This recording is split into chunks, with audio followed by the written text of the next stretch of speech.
Gumawa ako ng sarili kong Cybertruck. At tingnan mo, lumulutang pa.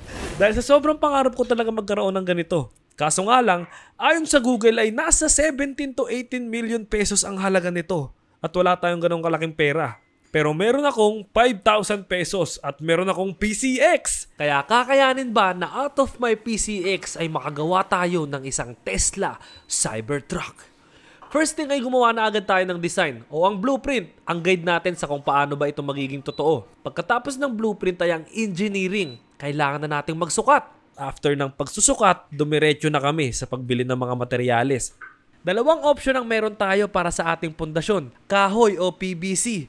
Pero PVC ang binili namin para mas maging magaang at madaling pagdugtong-dugtungin. Meron na tayong sukat at materyales kaya execute na natin. Una namin ginawa ay ang pundasyon ng ating Cybertruck. Pinagdikit-dikit na namin ng tubo pero para tumibay ito ay nilagyan na namin ito ng tornilyo. Matibay na glue sana kaso pag glue hindi na namin yun mababaklas ng maayos. Kaya tornilyo na lang ang ginamit namin hanggang sa makabuild na kami ng isang maganda at matibay na pundasyon. Kaya sumunod na dito ay ang pagdidikit ng mga haligi. Dapat karton pero pag umulan sira na agad to. Pwede ding plywood pero kailangan pinturahan pa. Kaya naisip namin na paano kung liso. Isang bakal na manipis na karaniwang ginagamit sa bubong. Kakulay na agad siya ng Tesla truck at madali pang gupit-gupitin. Kaya ginupit na namin to at nilagay sa bawat side ang bawat panel. Hanggang sa nabuo na natin ito. Pero meron pang kulang, ang Tesla logo. Pumunta akong 7-Eleven at nakita ko tong kulay pulang paper bag. Drinawingan ko ito at ginupit at ito na ang kukumpleto sa ating DIY Tesla Cybertruck.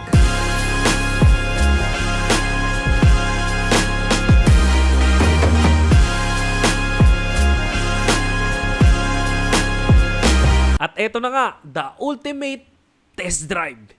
Dito na natin masusukat kung maganda ba ang ginawa natin. Nilabas ko na to sa aming bahay at kitang-kita ang pagtataka ng mga tao. Kasi ngayon lang sila na makakakita ng isang Tesla Cybertruck. Yung iba natutuwa, natatawa at nagtataka. Kaya nung makapunta naman ako sa isang malawak na highway, eto na. Dito na natin gagawin ng ultimate test drive. Unti-unti ko na tong pinatakbo. Sobrang sulit at wala ang pagod nang makita ko kung gaano kaganda ang ating Tesla dahil parang lumulutang din siya. Parang hovering, bro. Ngunit napahinto ako dahil may mga pulis. Hindi ko alam ang gagawin ko pero dahil one way lang to, hindi ako pwedeng bumalik at wala akong choice kung di dumiretso.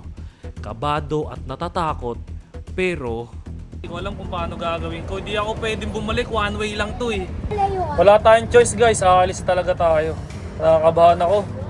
Ito na yung pinakamalaking pagsubok ng buhay ko. Sige na, sige na, sige na. Bye-bye! Iyaan ako na to.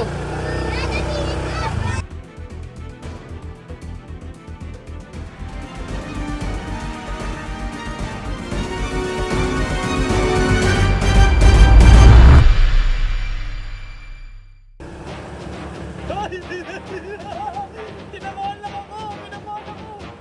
Oh my goodness! Pasado tayo man! Pasado tayo sa mga polis! Solid! Isang magandang builds. Sa halagang 5,000 pesos ay meron na akong Tesla Cybertruck. Sa tingin nyo, Cybertruck ba to o Cyberprank?